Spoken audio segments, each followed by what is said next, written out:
Fennel. That, my friends, is the secret ingredient to this super delicious Irish potato soup that is sure to bring you comfort and joy this wintertime season, or any time of year. Frankly, soup is delicious. Now, you may be familiar with fennel, or you could be like me, who as of like a year ago had never even heard of fennel. It has a slight licorice flavor, which, don't be scared, it is delicious in the soup, and it's actually in the carrot family. You can see the fronds are similar to how carrot fronds would be, and you can find it in most mainstream grocery stores around where the carrots and the celery are. And if you don't use it or you can't find it, that is fine. This soup will be absolutely delicious without it. But I do invite you to try this slightly unusual ingredient because frankly, that is part of the fun and excitement of a whole food plant-based lifestyle, is the variety of plants and vegetables you get to try and discover new things. If you're new, welcome. My name is Colleen Marie, and here at Create a Great Healthy Life, we help folks like you adopt a whole food plant-based lifestyle. Our ingredients this week, we've got a lot of the standard stew, soup, vegetables, a nice big old head of cabbage we're going to chop up. I'll show you how to do that. We've got potatoes. I'm using yellows, nice soft buttery yellows. Of course, we've talked about the fennel. It's really an odd shape, and I'll show you how to cut that sucker up. Some celery and some carrots, a bunch of garlic, good old garlic. I'm actually going to cut up my garlic this time. I'm feeling special. I'm not going to use the minced garlic. Cashews, our friend in fat, and some ground fennel. I only had fennel seeds, but I was able to just ground it up. Actually, I just took a knife and minced it to make it ground because I don't even have a mortar and pestle. And then some nice standard ingredients, nutritional yeast, bay leaves, the salt substitute of your choice. I use Dash. I often call it Mrs. Dash because that's what it was called in the 1980s when I was growing up. And some black pepper. And basically chop all these vegetables. Oh, did I mention Mr. Onion? So we're going to get to chopping. The cabbage, I've already rinsed him and taken off his outer leaves that were a little bit on the yucky side. And I had this cabbage for a little long in my refrigerator, but that's okay. Cabbage holds up very well. And here's how I cut it. So first take off its little butt and then cut in the bottom here carefully. Hello, future Colleen here. So I proceed to mangle this poor cabbage and demonstrate how not to cut a cabbage. So really all you need to do is cut that cabbage in half, cut it again so it's in quarters, and then you'll see as it's a quarter wedge that you can just slice out the core at an angle. Very easy. But this is an awesome demonstration of don't get frustrated. It's okay. It's only chopping vegetables. And especially when you're putting it in a stew, it turns out fine. There we go. All right, I finally got the core out. I'm pretty sure I did that entirely incorrectly. So I'm just going to slice the cabbage because it is going to break down in the soup. Hey, future Colleen Marie here again. So here's what I want to say about those cabbage slices. In the end, I wished that I had cut them smaller because the bites got a little big here in the soup. So do cut them down to closer to an inch because when that's hot soup, that's kind of hard to bite. So that's what future Colleen says, is cut that cabbage down a little bit more. And then we're going to cut up the celery. You know, I was like this many years old when I learned that if you have wilty celery, you can just put it in a bowl of water and it perks right back up. I couldn't believe it. I should know that.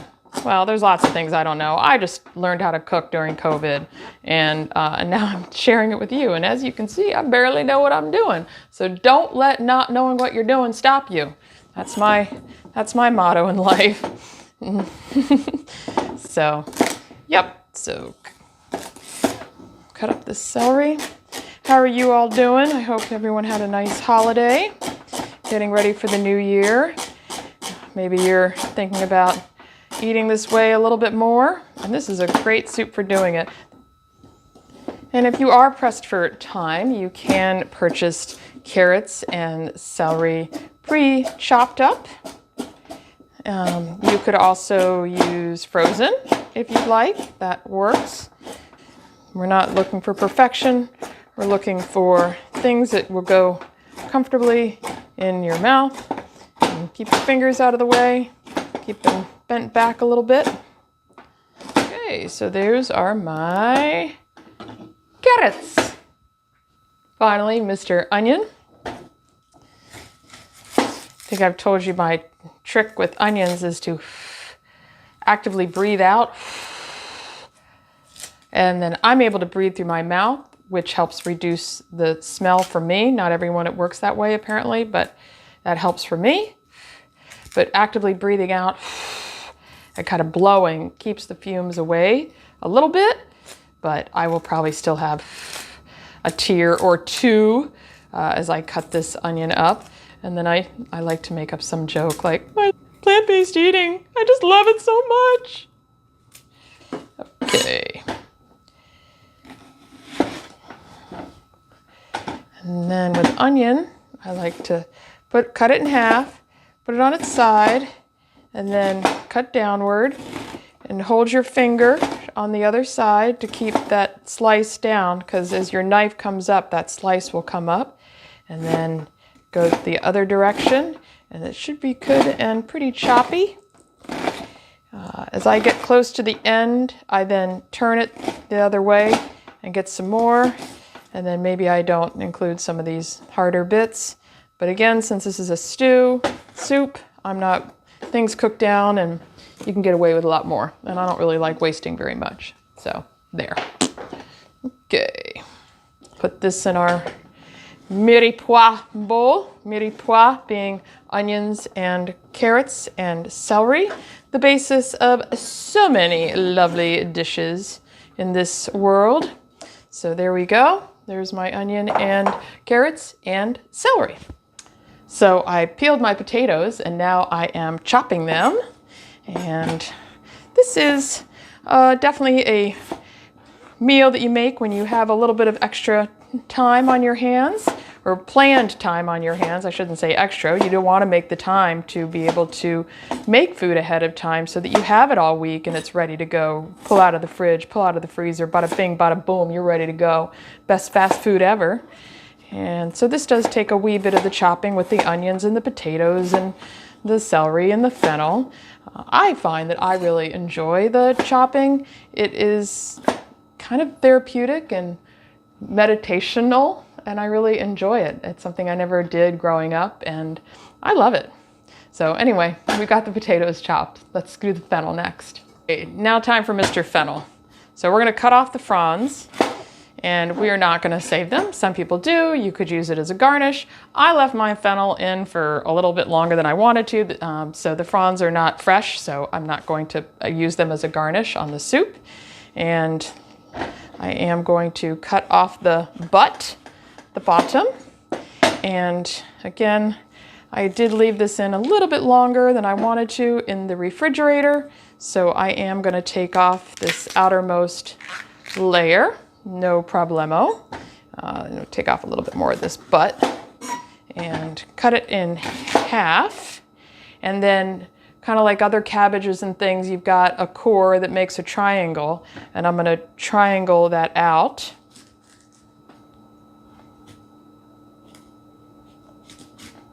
Boop, there we go.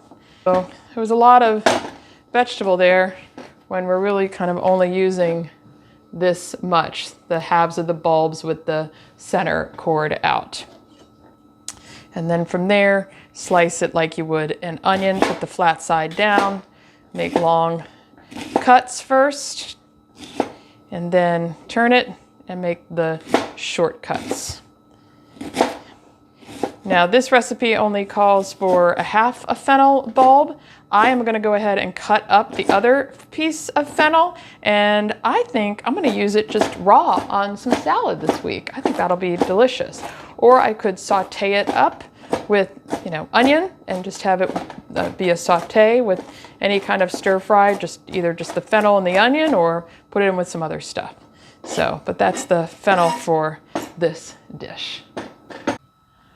Almost forgot our garlic, friends. Don't want to forget the garlic, for Pete's sake. Cannot forget the garlic. So I'm going a little extra today and cutting up this garlic rather than using minced garlic, which is certainly easier. When you buy minced garlic, look for it without oil. Some of it is packed in oil, which is kind of unnecessary. So but I'm doing a little extra, but honestly, it's the same. The minced garlic in a jar is the same quality. Maybe it tastes fresher this way. I doubt you can taste it. This is more for my own personal edification. And then this is how I smash it with my side of my hand on the knife and mince it from there. And then bring it all together and give it a group mince fiesta. Hold the knife blade down with one hand and chop, chop, chop with the other. Try to get it as mincy as possible. Again, it'll cook down. So that's what I love about soups is they are, you almost can't mess up a soup. If you're just starting out, soup is the best thing to start with because you can't mess it up. You really can't. Everything is fixable. Everything is fixable. So there we go. So that's good. And minced garlic. Add the onions, celery, and carrots, the fennel and the garlic to a large pot on medium-low. No need to add oil. If it does start to stick, just add a little bit of water. You can hear it sizzling a little bit. As this is sautéing down, we're going to go ahead and add our seasoning. I'm going to add 2 tablespoons of nutritional yeast. Boop. Boop. And I am going to add a tablespoon of Mrs. Dash, or Dash, but she'll always be Mrs. Dash to me. The ground fennel seeds and some black pepper to taste. Probably like 1/4 teaspoon, 1/8 of a teaspoon. There we go. That sounds good. And give that a stir. Lovely. I also want to get 1 bay leaf in here. Let's get a nice good one. Just 1. Here we go. And I will take out the bay leaf later on when it's all done cooking. I've turned the heat up to just under high to bring this up to a simmer. And I'm going to simmer this for about 5 minutes and then I'll be adding the cabbage. While I'm waiting for this to come up to a simmer, you'll notice the key skill with cooking is clean as you go. So I cleaned all my dishes. They're in the dish drain. And I'm also going to go ahead and soak my cashews. This is some boiling hot water. And put that over the cashews. So when we go to blend these in a little bit, they'll be nice and soft. Okay, it's cabbage time. So we're going to add the cabbage kind of slowly, just a handful at a time, and stir it in. Kind of breaks apart as I stir it in. So a handful at a time so the soup doesn't get overwhelmed. And we're smooshing the cabbage in and we're stirring it. Okay, and we're also going to need to add some water so that the cabbage will be covered.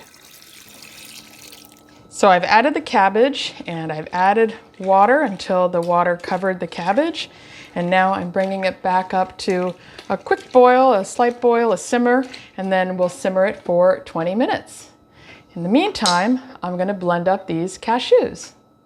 So to make the cashew cream, I poured out the water that I had the cashews soaking in, and I'm going to put these in here in the blender cup, and then 1/2 cup of unsweetened plant-based milk,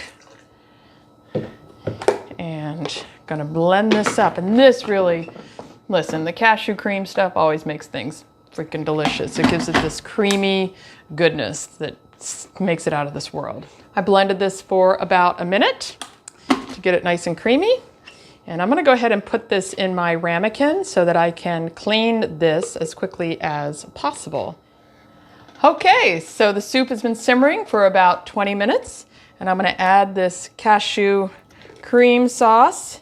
Yum, yum, yum. Oh, it makes it so delicious. And stir that up. Yummy. And let's give, oh, it smells so good. It smells super good. So let's give this a taste. Yummy cabbage. And the soup. And a piece of potato. And let's give this a taste. That's gonna be super hot. Mmm. You do want these flavors to meld for a little while. This is delicious. The cabbage turns out to be this wonderfully creamy vegetable, and then the potatoes are also super buttery. So it's just such a wonderful flavor. Mmm.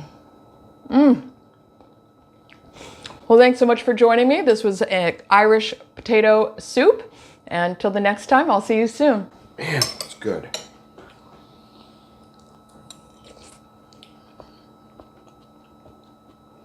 A lot of flavors. Yeah.